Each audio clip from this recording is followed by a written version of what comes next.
Just for your benefit, Phil, I'm asking Jean just to take a couple of short videos perhaps of me placing the bricks, just so you know what I'm doing, or so you can sort of see what I'm doing.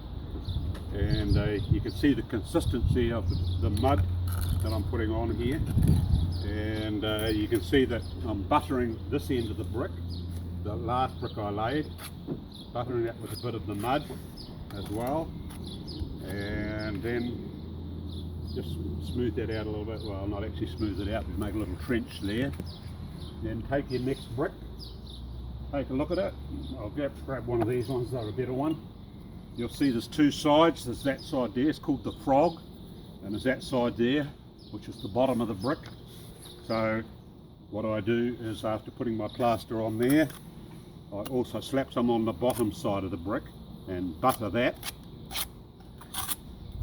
and like so.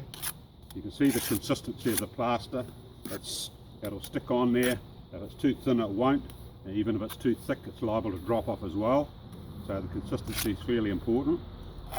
Just make sure that there's mortar on the edges of the brick, and I do the end as well. The end that's going to be joined up to that end there.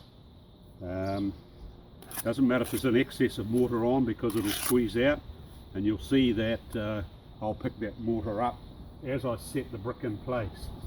So at the moment that brick is sitting where it's eventually going to be, but it's too high, which it should be, because the whole idea is to use your string line and your eye, bring that down and just trim the plaster off the sides, and check your down line, bring it across. If you have to, tap it across. Take the mortar from the other side as well. What I usually do is I usually add the mortar to where I'm going to be putting my next brick, like that, or back in the bucket, and press that brick up to the one next door, so that you've got your mortar joint. I'm not measuring the mortar joints. You don't need to measure them. If you can do them roughly by eye, approximately 10 mils. You know, I'm not being precious. Some of them are slightly more or slightly less. But the other thing I'm looking at as I'm going is that joint on the course below is approximately halfway through the brick. In this case here, this brick is creeping along a wee bit actually. As you can see, that's the halfway of the brick there, but the join's actually here. So this brick is creeping along, which is probably an indication that these mortar joints, some of them are just a little bit too wide, and that's why that's creeping along. So what you can do, you can correct that just by making these mortar joints a little bit less. So that's it, and that's as I say, and then we just filling the frog on the bricks that have already been laid on that bottom course.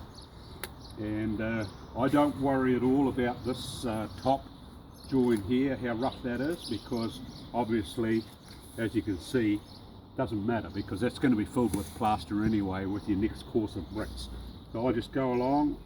I usually just do this so that most of the mortar is on the outside, which is going to then squeeze out and give you a joint that you can then point. Now, I'm not using a pointing trowel. All I'm doing is, as I go along, I'm just scraping a little bit off with my finger, because I haven't got time really, because I'm a lot slower at laying the bricks, so I don't really have a lot of time to go along and point them. You could either point them later, or just do as I say, you know, and accept the fact that the job's not going to be perfect. And yeah, and so that's just the case then of the same thing again, butter the end of that one, and then pick up the next brick and just repeat the process all along. Importantly, keep an eye on that string line. Make sure that your brick's not dropping too far down, and make sure that it's in line and level, not skewed. Okay, hopefully that'll help you when you're laying the last few courses. Cheers.